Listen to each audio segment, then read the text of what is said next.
What's up, YouTube? What's up? So, some cats were calling for SGA and Jokic to be a draw as far as MVP, and I said no. I said the only way that would be cool is if either Jokic was playing in Cleveland, because they should have an Eastern and Western Conference MVP. I've always said that. And then my other scenario would be if both teams were 1 and 2 in the West, and it was like a game separating them. I could understand that. But with the way OKC is like plus what 16, 17 games ahead of Denver, no, that's not even up for discussion. And Jokic year is incredible, but your team ain't winning. So what am I supposed to do with that? So no, it's not the same. Plus SGA is averaging 30 plus points a game, 6 plus rebounds, and he's got his assists, and he plays defense. He's a better defender than Jokic, and he's winning more than Jokic. So therefore, it's a no-brainer. Only if it was a 1 and 2 and it was close. Only if it was the East and West. I'd understand. Those are few exceptions. There are always exceptions, but they're not in this case. And people up here crying and like, well, this goes through all that. No. You got to go by the record. You got to go by the impact. You got to go by the totality. You know. If you're gonna do that, they should have an East and West. Now, I would give you that. If Jokic was in the East, I'd say his numbers, and again, it would come down to his record. So him and Giannis would be battling it out. Donovan Mitchell sadly wouldn't get no juice. Jason Tatum never gets no juice. So, but no, it's not really like that. People up here trying to like pull because they feeling for him and whatnot. And there've been other seasons ago where it's MVP and cats didn't get it.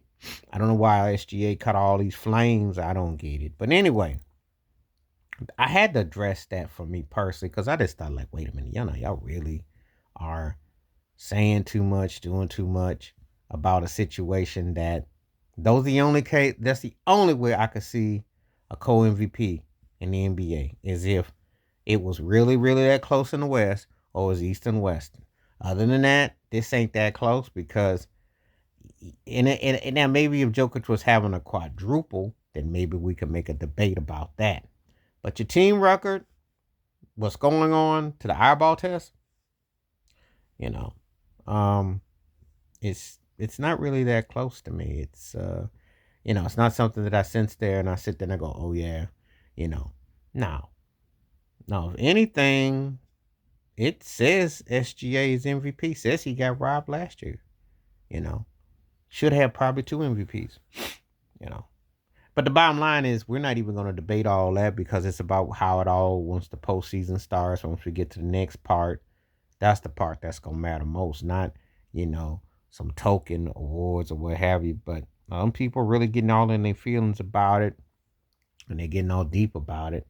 And I'm kind of like, I'm not even looking at it. I didn't even look at it like that. That's how I look at it. That's how I nip that in the bud with that.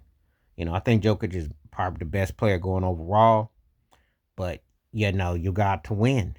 That's why you play the game to win. And if you dominate like that, then you stacking up, pushing 60 wins a season. You ain't a team that's barely gonna win 50 games. Cause that's a good season, but with your numbers you're putting in a so-called dominance, that's kind of lackluster, if you ask me. So, that's how I look at it. But I'm once and for all, that's my thoughts about the SGA and Jokic. Uh, my thoughts: SGA is clearly MVP, and I don't have no problems with that. And I don't understand the logic. It's about wins. He balances them out with the points, and he better is a better defender, and he's getting more out of his teammates. So I think that's the end of discussion to me. Because if Jokic don't play, Denver can look lost out there to an extent. OKC has got enough talent to beat, especially when it's supposed to be beating up on garbage teams. And that's the thing. That's why Denver's in the predicament they're in. You be losing the lackluster teams, and then you wondering why you so low on your seeding. When you won by 3 or 4 of them games, you probably be third at the worst, maybe second. And we might have an argument there, but too many chippy losses and settling for mediocrity is what you reap. So anyway, please hit the like, subscribe, welcome thoughts, comments, and I do respond. Thank you. Wash your hands. Keep your mind clear. Watch out for another. Share if you like. Hit that membership. Stay safe, stay blessed, stay woke, stay free. I'm out. Peace.